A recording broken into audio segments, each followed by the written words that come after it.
Olá! Em Atos capítulo 4 encontramos os discípulos, Pedro e João, enfrentando um momento crítico em suas vidas e no seu ministério apostólico. A atitude de Pedro e João nos ajudam a entender as qualidades de discípulos relevantes que certamente fazem uma igreja relevante. Ao longo desta semana vamos trabalhar este tema, uma igreja relevante. Quais seriam as qualidades de uma igreja relevante? O que uma igreja precisa fazer para ser relevante?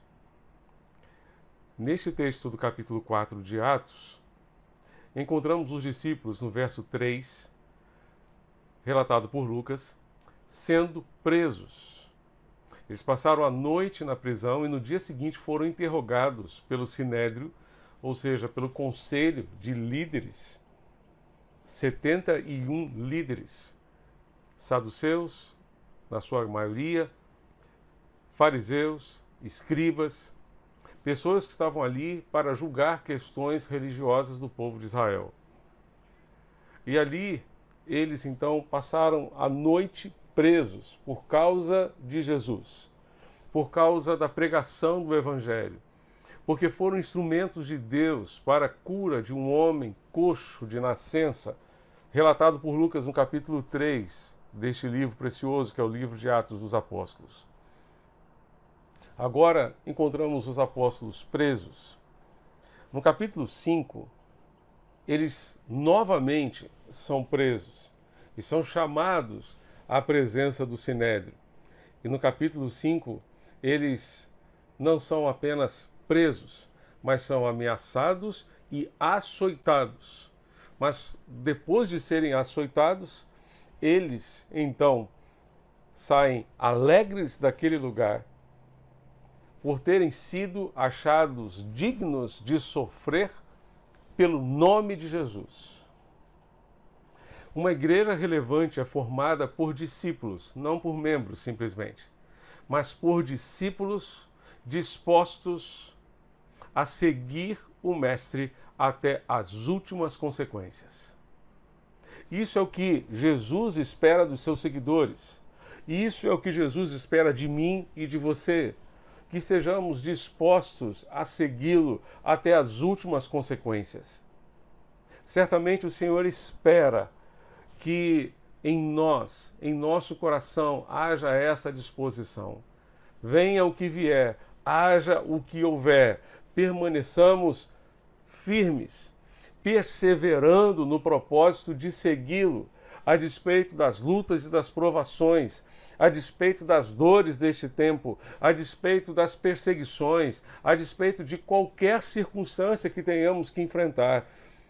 Que nós, como cristãos, como discípulos de Jesus, perseveremos, mantenhamos firmes a nossa disposição de seguir os passos do nosso Mestre, fazendo a sua vontade, fazendo o seu querer, testemunhando de Jesus até as últimas consequências. Estamos dispostos a isso?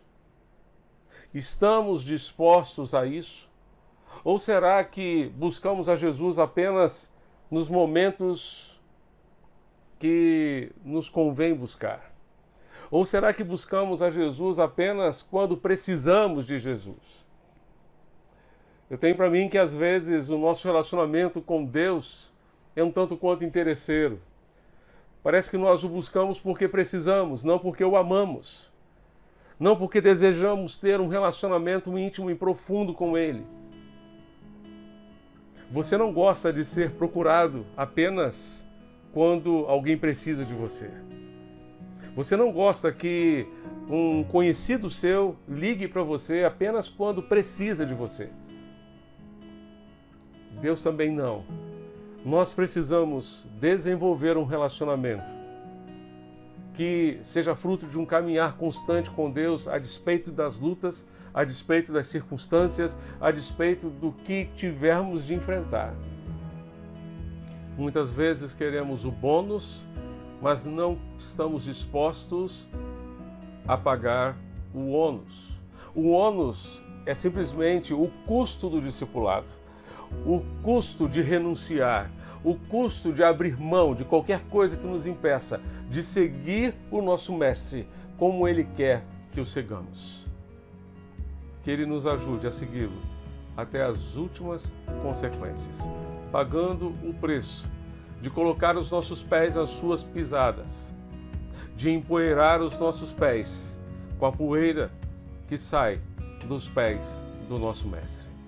Vamos orar? Pai Celeste, ajuda-nos a te seguir com esta disposição nos nossos corações. Em nome de Jesus. Amém e amém. Que Deus abençoe você ao longo de toda esta semana. Amém.